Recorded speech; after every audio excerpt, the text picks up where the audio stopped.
Hello and welcome to all of you wonderful people to the 110th edition of my weekly series found here on the Information Superhighway Weird Mind Newsroom, where this week we have a bit of a selection of some of the new releases to focus on, a selection of trailers, and a small handful of news stories to delve into as well. So let's not waste too much heavy focus on the introductions, let's delve into all things media that came out for this week. Hold on to your vaginas. So let's start off the new releases this week with the big release one of the week and one of the most anticipated films of the year and of the summer, as it will be time to rev up the engines, get into focus, train as much as you can, and give whatever it takes to be the best of the best in one of the world's most dangerous sports. So after a fair bit of anticipation, the director of Top Gun Maverick is going from the skies to the Grand Prix, as with the release of the film based on the popular sport of F1. The film will follow Sonny Hayes, played by Brad Pitt, who has a terrible crash back in the 1990s and forced to retire from F1 and racing other disciplines. But he soon comes out of retirement when an old friend, played by Javier Bardem, asks him to mentor rookie prodigy Joshua Pierce on the major team of AXPGP. And while they may not get along, they will soon come together to prove their skill and worth in the world's fastest and deadliest sport. Reception on this new title has seen some very strong positive reception, with praise to the performances, the action, set pieces, the cinematography, and story has been seen as one of the best films of this year, and well worth to watch in IMAX or even in 40X if that's an option. I'm not 100% sure. If you want to check it out for yourself, then you can catch this new film currently racing its way into cinemas right now. And as for our second film for this week, it seems that with the rise of artificial intelligence, it can show the likes of the dangers that some things can possess, or if the likes of programming were made intentional at first, could turn into something that could become a complete disaster. As was the case 2 years ago when a humanoid doll was designed to protect and be a new best friend and will go any way to stop it, with results may vary. Well, it looks like the bitch is back and has an all new upgrade, as we have received the release of the sequel to the 2023 horror title with Megan 2.0. Taking place after the first movie, the marvel of artificial intelligence went rogue and went on a murderous rampage. Its creator, Gemma, has now become an advocate for the government oversight on AI, but unbeknownst to her, a defense contractor has created a military-grade weapon known as Amelia, seen as the ultimate spy using designs and specs of Megan. However, as Amelia's self-awareness increases, it becomes less interested in taking orders, and in the case of hoping to stop this new rogue from taking over the world, Gemma decides to resurrect Megan to take them down and make her faster, stronger, and more lethal. Reception on this new title has seen more mixed reception compared to the original, as while there is elements that are still light from the performances, the tonal shift from more campy horror to more action-focused follow-up may not sit well with a lot of people and may feel a little overloaded and overblown, but if you've been looking forward to it all, then I'm sure it might be fine. You can check it out for yourself, but if you want to check it out in particular, you can catch this new upgrade all the way out now in cinemas. Now on to TV, with the first release of this week being a focus of a series that has been waiting to release for about 3 years at this point. One that follows on from a film where a lot of focus on grief and death and legacy, and a series that's been given some added boost and appeal from being produced from the man who gave us probably one of the best films of this year. As after all of that delay, it's time to suit up for the next generation of tech, as you have finally received the long-awaited MCU TV series of Ironheart. The series will take place a few days, or I believe a little after the events of Black Panther: Wakanda Forever, and see MIT student Riri Williams returning home to Chicago, where she becomes entangled with the enigmatic Parker Robbins, otherwise known as the Hood, where she will discover secrets that will put technology against magic and soon set her off on a path of danger and adventure. Reception on this series has been a bit mixed to modest at best, and while the performances, especially towards Dominique Thorne as Riri, and concept are well liked, the series seems to be hit with a mixed appeal, of the stakes not being overly massive in this, and feeling really tonally off or lacking in excitement compared to other Marvel properties and shows that have come before it. And then probably likes you get the usual gang of the anti-woke critics calling it a crime against the Geneva Convention or something like that, but when it really kind of isn't at all, and it's kind of just the usual fare from them anyway at this point. Now, I have watched the first 2 episodes of the free release so far, and I don't think it's too bad. It's not terrible, but it's not like a masterpiece either. I think it's good so far. Maybe we'll pick up by the end, but we'll see. And if you want to check it out for yourself in that particular instance, you can catch the first 3 episodes now on Disney Plus, with the following 3 releasing every week, every Wednesday on the platform. The second show from this week is serving up a culinary fiasco, a tasty dish of drama, and an overall serving of pure stress and craziness, all together to make it the tastiest meal and restaurant on this side of Chicago, as we are back at the new and improved restaurant with the release of the 4th, and unclear if it is final season, of The Bear. This new season will see Carmen, Sydney, and Richie pushing forward and determined not only to survive, but to take The Bear to the next level in culinary excellence, after the response from a recent review had put them in a bit of a damper in their career and looked to make a change to that in particular. Reception on this 4th season, like the previous 3, has still seen some very great strong reception, though has seen the likes of this season being the lowest scoring review so far, with praise to continuous story, its tone, its characters, and overall focus to make an entertaining project overall. If you want to check it out for yourself, you can catch this full new season as well as the previous 3 seasons right now on on Disney+. And the last of the shows for this week is with the focus that if you were offered a case of being invited to some special tournament that has you play more sinister and messed up versions of children's games that could see either you survive through and win a boatload of cash or see your life be taken away from you in that process, you have to wonder if you would take part or think this sounds insane. But in the case of the lead of this last show for this week, he's looking to find a way to take it down before anyone else can be killed for entertainment. And so after a bit of a gap since the previous season and its shocking cliffhanger, we have finally received the third and final season of the popular Korean series of Squid Game. In this season, we will see the continuing fight led by Seung Gi-hun and the players face off against the even more deadlier games, which all have seen some dark consequences at the last, while In-ho welcomes the VIPs back to the island for the final events, while his brother Jun-ho continues to search for the island, while unaware of a traitor amongst his team. Reception on this final season, like the first two, have still been well received, with praise for its performances, its games, presentation and story, while most criticisms seem to be for some elements of the CGI being a little bit unfinished, and some of the dialogue, particularly with the VIPs, being too corny, or for some audiences feeling the ending was a little bit too hit or miss. Now, I've watched the full final season myself, and I think it turned out alright, pretty good. Sure, some bits and decisions like the fight of VIPs and some of the stupidest things I've ever heard and feel off compared to the first season, but I think overall it turned into a proper solid series overall. And if you want to check it out for yourself, then you can catch the full series now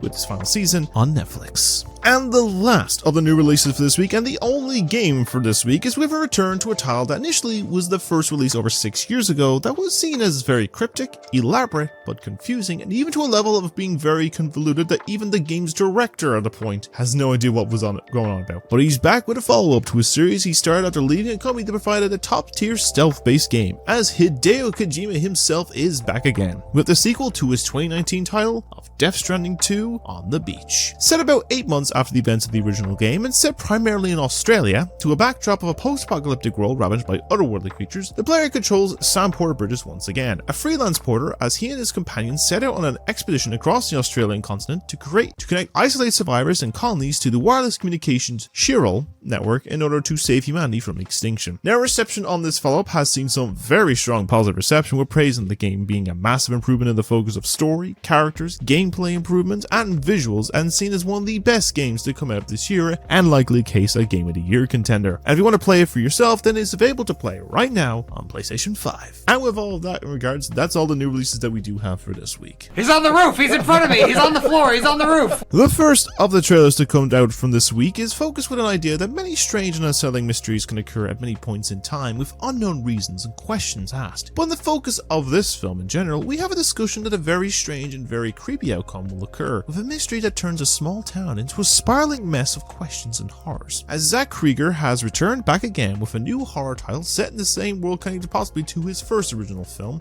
as he received a new trailer for his new horror movie of Weapons. The film will tell a strange mystery that occurred in a small community town, where one night at exactly 2:17 AM, all but one child from the same class suddenly wake up, walk downstairs, walk out the front door, and disappear into the night, with no explanation, and a community left questioning who or what is behind this appearance, and why was it only with one teacher's particular classroom. I don't think the likes of this one shows the likes of director is not a one-wonder creative, as it seems this one still has a lot of concerning creepiness factor to it all, and the concept of one of my many fears of possessed or demonic children is really unsettling. From how it is shown so far, it looks like it will be a really creepy outcome in general. I'm intrigued to see how it connects supposedly to his film Barbarian. Apparently it's all stuff like the ARG they've been doing that supposedly connects to it, so I don't know, maybe it could be something. I'm hoping for a really good scare, maybe being tricked into something I'm not seeing on the surface, but I'm sure we'll find out about all when the film releases in the cinemas in about a month and a half's time on August 8th. The second trailer for this week is with a focus of the ideas that in the aftermath of a situation like this or dealing with a traumatic event, the most unlikely expectancy to see is that they will still lead to continued onslaught and the nightmares once faced have not come to an end just yet. As those strange figures of the past are back again to do with more chaos and onslaught, as we have the release of the first trailer to the second chapter of The Strangers. Following on from the first chapter and seeing the case that one of their victims of Maya is still alive after preying upon and stalking their cabin home, and the three masked maniacs have returned to finish the job. Soon, with nowhere to run and no one to trust, Maya will soon have to find herself in the brutal fight for survival against psychopaths who are more than willing to kill anyone who stands in their way. So it's a case that I am aware the likes of this franchise had share of appeal as well as detractors, and I know the case that the first chapter of this series was not really the most well received, but I'm sure that maybe it could be a case it could be given a central focus, that it could end up being something with an appeal. But given this is the second film in a planned trilogy of more, it's really kind of hard to say. Personally, ones like this, I can take or leave them, but I'm sure there's probably some appeal and maybe worth checking out. Film releases in the cinemas from the 26th of September.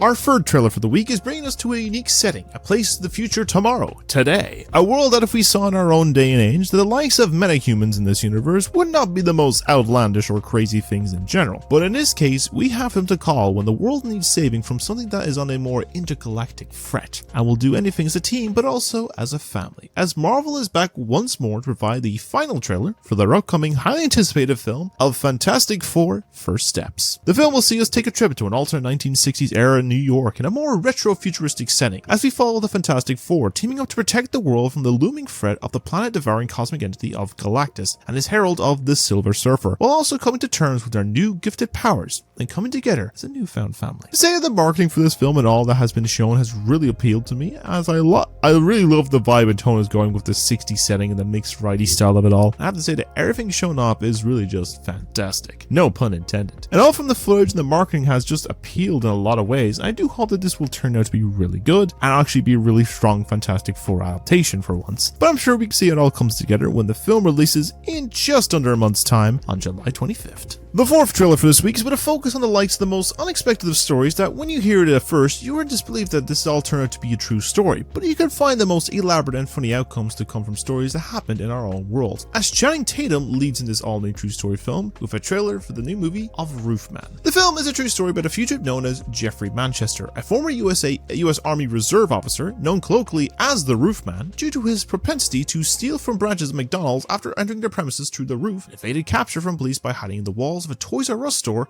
until he can find a way to make his next move. So I heard about this story mainly from the recent CinemaCon event in April, and then I looked into the story of Manchester, and this whole ordeal sounds like quite the crime, and I may say a cool one at that. It's intriguing to see what will come from this whole ordeal, and from the footage it looks like it may be a fun little story to observe. It does have some interesting characters like Channing Tatum, Kirsten Dunst, and even Peter Dinklage is in the project. That's piqued my interest, and I'm sure it'll be worth my check out when the film releases in the cinemas from the 3rd of October this year. And in our last trailer for this week, we have seen over the years of a specific array of director and actor combinations. I've seen whenever we see them make it a project that most likely they will have a role in the film, with stuff like Scorsese and DiCaprio, McQuarrie and Cruz, or Wiseau and Sestero being some examples. Well, in this last one, it's one that started to see the project evolve in that form with another new twisted concept in mind, with Yorgos Lanthimos and Emma Stone teaming up once again as we have release of the trailer for his new film known as Bugonia. The film will follow two conspiracy-obsessed young men who end up kidnapping the CEO of a major company as they are convinced that they are actually an alien who is intent on destroying the Earth, and I'm sure a lot of chaos will ensue in the process. So Lanthimos has made a lot of many different style of projects over the last few years, from a period piece, a strange Frankenstein-like story, to a collection of anthology stories coming together to make some strange outcome, but all still feeling original in their own way, and this new one will still feel like continuing that more real-based focus. I'm interested in kind of keen. We'll probably have some deeper meaning and probably get a lot more outlandish and crazy, but so far it's interesting to see. I'm keen to learn more about it, but I'm sure we'll learn more as the film releases into cinemas from the 24th of October. And with all of this regards as well, that's all the trailers that we do have for this week. Here comes a new challenger! Now the first story in focus for this week is one that is focused on casting selection announcements, and usually for stuff like this it's often the focus of a couple of projects, but for this week, and the first in a bit of a long while, we have just the focus in one project in particular, and it's to do with an upcoming adaptation in the video game scene. And it's one that's already had an adaptation many years ago in live action format and then released subsequently in the animation style, and that is with the upcoming adaptation based on the popular video game series of Street Fighter. Now, earlier this week we had seen a bit of selection of some casting announcements for the project, and as of recording right now we currently have 8 confirmed with 1 rumored casting for the project. I'll give a quick rundown on who's who in this project. So first off, we got confirmation that Snake Eyes and Bullet Train star Andrew Koji will play the iconic character of Ryu. Warfare and Black Adam star Noah Centineo is playing his known rival of Ken. Present star Kalina Liang will play Chun-Li. DC's Lobo, Jason Momoa, will be playing the character of Blanca. WWE superstar Roman Reigns will be playing Akuma. Country singer Orville Peck will be playing the character of Vega. Rapper and Denafee star 50 Cent will be playing Balrog. Comedian Andrew Schultz is portraying the character of Dan. And finally, rumored Reacher star Alan Ritchson will be reportedly playing the character of Guile. Now, all these sound like a very strange selection choice, but I feel in some sense of the ways there's still a few that I feel like they work in look and aesthetics to the characters, and some familiar faces in this instance is not a bad choice in this regard. I think that at least not a cast of names is nearly everything at this point in time, so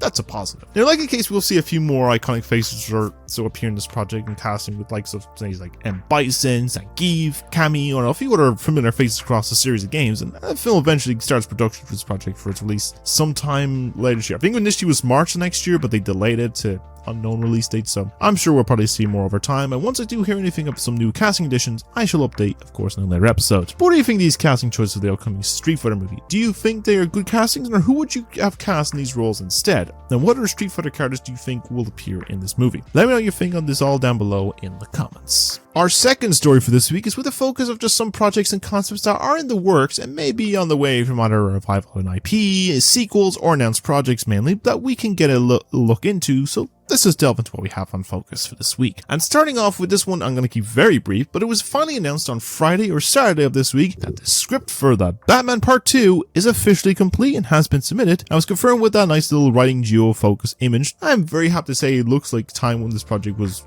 well done in this regards. And I'm sure that Reeves has probably cooked with a second another masterpiece, and I'm sure we will see how this all comes about in due time, but the start of production in very soon, but I think it's the start of next year now, and then a release for the full film coming October 2027. Next on these stories is with a return to a franchise that has been sort of quiet for a long bit of time in terms of the film side of things, but it seems to be a case that there is plans to return to a selection of colorful characters for an all-new adventure. As was announced a little while ago that Warner Bros. Is looking to make a live-action film based on the IP of the Care Bears. Now, not much of the concept of this is well known, except that we know they confirmed that the film is being directed by Will Harper and Barb and star go to Vista Del Mar, and the upcoming Spaceballs sequel of Josh Greenbaum. He'll be helming the project and will be the first foray into live action for these characters, as most of the series is mainly in the realm of animation since their debut in the 80s, which included 2 theatrical films that came out back in the mid 80s as well. Now, it seems the characters are still present in the form of revivals over the years, but I have not heard much on the appeal of them in a long time, but I'm sure there may be some appeal or interest over time in this regards, or else they'll try and tie it into like case they're old news and the likes of cases they're going to be replaced by the likes of whatever the hell a Labubu is. Like, seriously, what the hell are these things? I've just seen them the last few weeks and I have no clue what these are. Can someone explain to me? And like, in any case, I just seen constantly they get sold out in shops and then people get start harassing retail workers who like sell them. I was like, don't be dicks. They're little plushies. I don't know what they are. Let me look into them. I don't know. But I guess we'll see in due time as to what we can expect in this project, as who else be involved. But I'm sure if any updates come along, I'll try and provide in a later episode, of course. But speaking on bears, we are heading to the studio that the weirdest mixed discussion if they are continuing with them or not, and that is with the company of Disney. As we announced earlier this week that we're getting supposedly an all-new live-action film based on the popular character of Winnie the Pooh. Now, of course, this isn't the first time we've seen Winnie the Pooh in live-action format recently, because we have seen 2 different versions with the live-action format, with the first from Disney coming to us from the 2018's Christopher Robin movie, which honestly is a really charming film to watch, and I look forward to doing it with my rewatch-a-thon. It's coming, guys, don't worry. And the other one, of course, was the Blood and Honey sequels.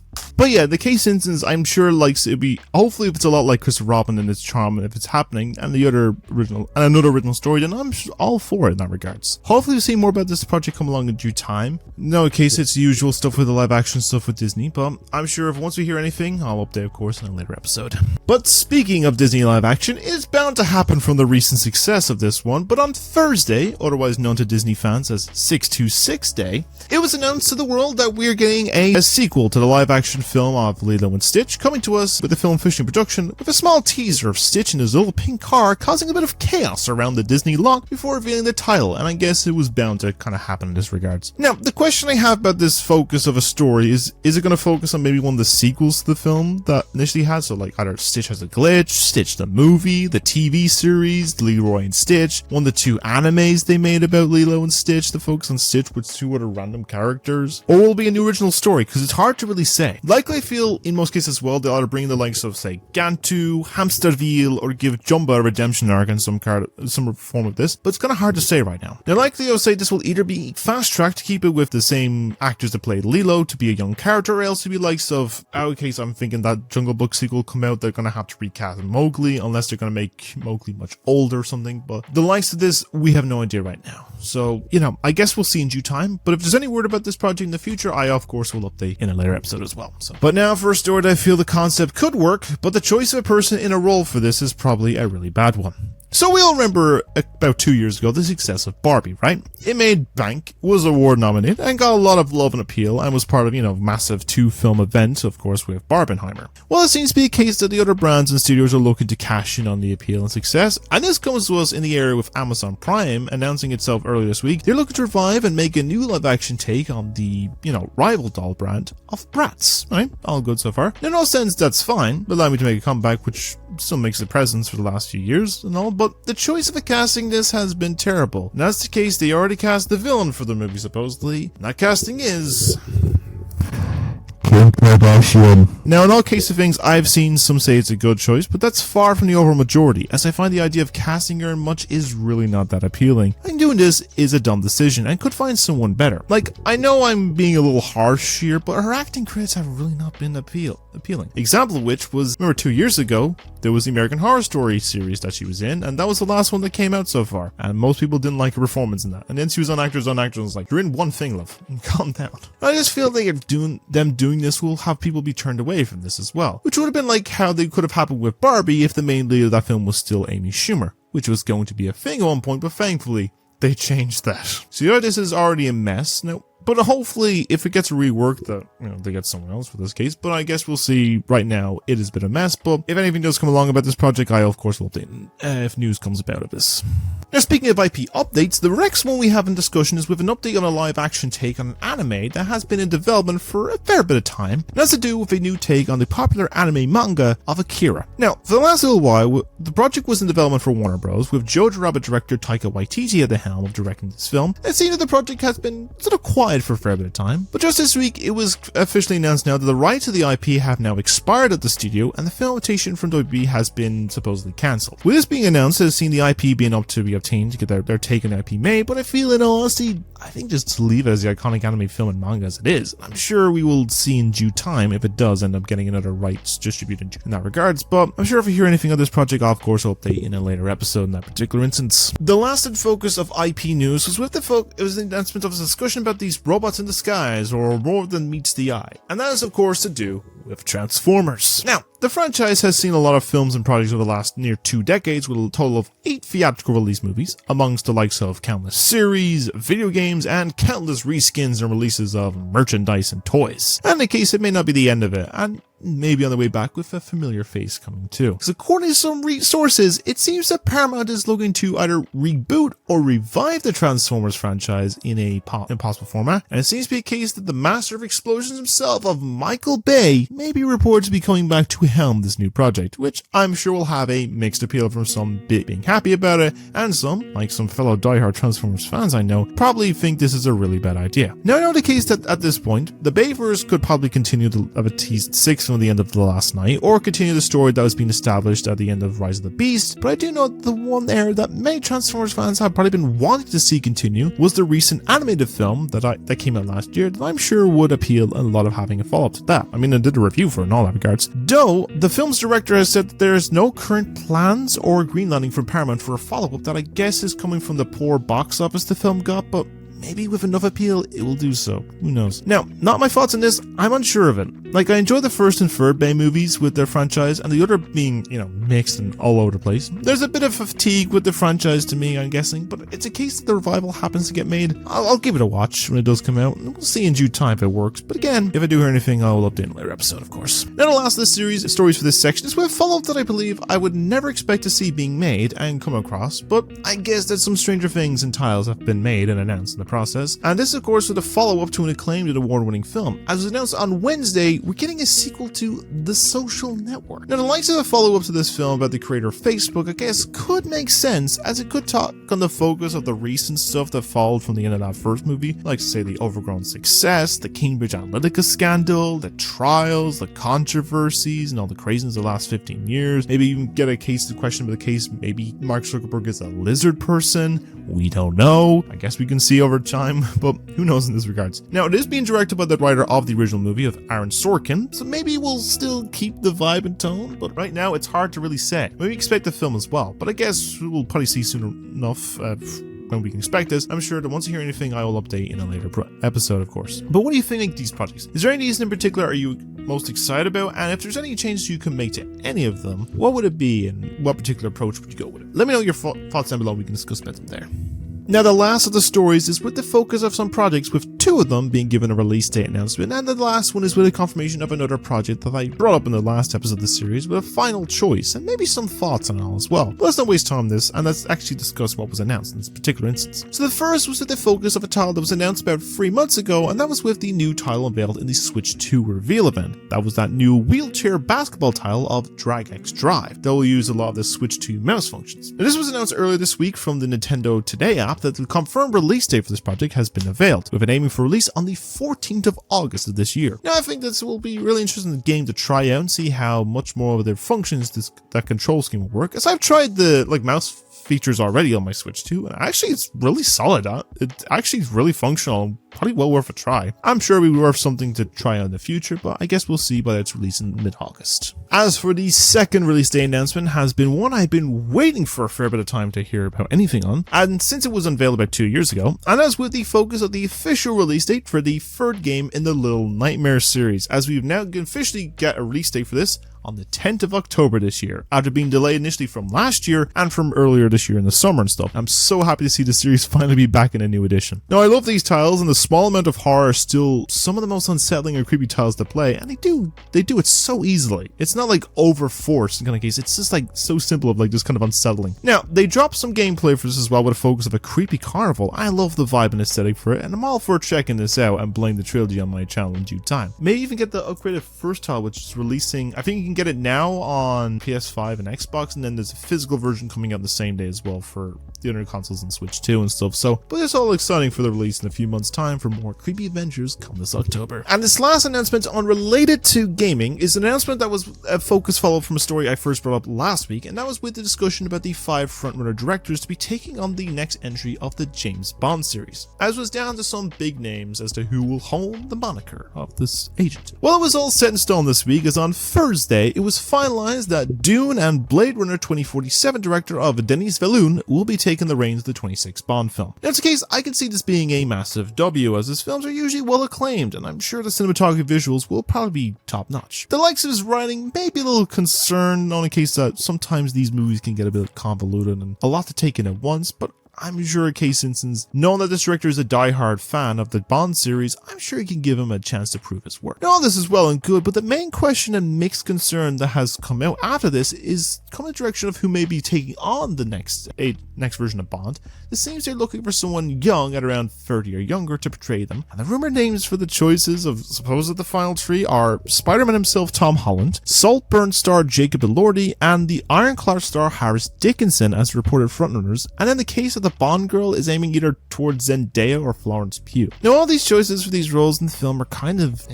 some are too recognizable and some are just too much stuff nowadays, where I feel, and some others I've discussed this with a proper big stardom from the outcome, or even go with the initial, I think it's a case of go with someone unknown or smaller for the chance of proper big stardom for the outcome, or even go with the initial choices of rumors of that was, I think Henry Cavill or even Aaron Taylor Johnson was rumored for a while, because I feel we need someone that either deserved it or someone new instead of generic choices. I know in case for the Bond girl one, I was kind of saying bring back Ana de Armas from No Time to Die, because I feel like they kind of left her open to return, so maybe? I hope, it's hard to say, but we can probably see down the lines. Now, right now, there's no confirmed casting on this right now, but I'm sure we will not be too long before we get the official announcement of who is playing it, but of course, if I do hear anything, I'll update in a later episode in that particular instance. But what do you think of these stories? Are you excited to play Drag X Drive and the new Little Nightmares title? And do you see Villeneuve make a solid Bond film? And who should be the new 007 in particular? Let me know your choices down below. And that's all the news that we do have for this week. Like Mario and Princess Peach. And now in the case with all of that ends episode 110 of Weird Mind Newsroom, and I hope you enjoy my ramblings for, I'm going to say, between 25 and 30 minutes. I have no idea. But anyways, I'm going to try and fly through this conclusion now and just keep things wrapped up. Yeah, I'm all over the place, so you know the drill.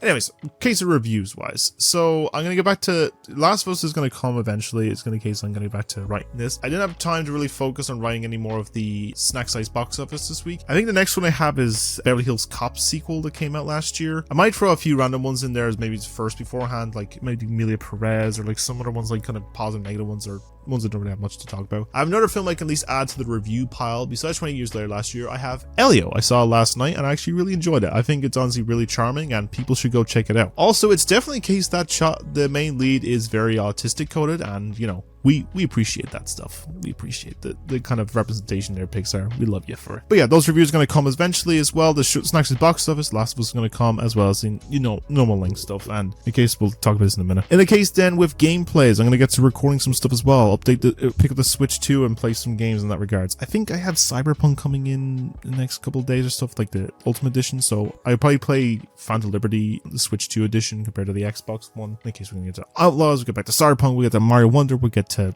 all your games, we're gonna get to Ventilate, we're gonna get to all other stuff, so look forward to them. In case, go support Ventilate. I'm gonna keep saying this now till the day I die. Go support Ventilate. It's so important to be made it, and you know, they worked on it.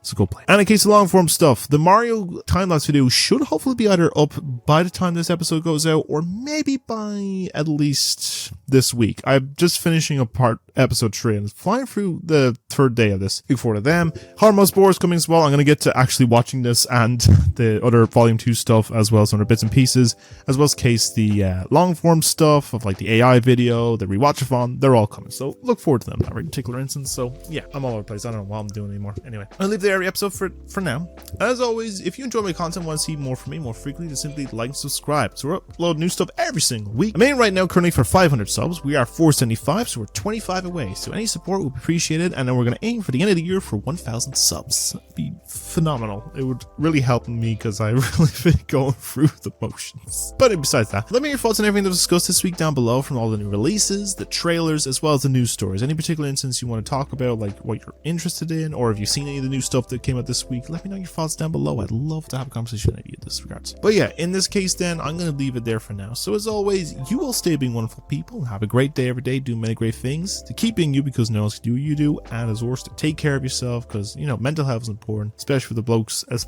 for any particular non-specific gender and stuff like that. I'm not going to complain in this regards. But let me know your thoughts on everything discussed down below, and as always, I shall see you all in the next episode. So I'll take care, and I'll see you all later.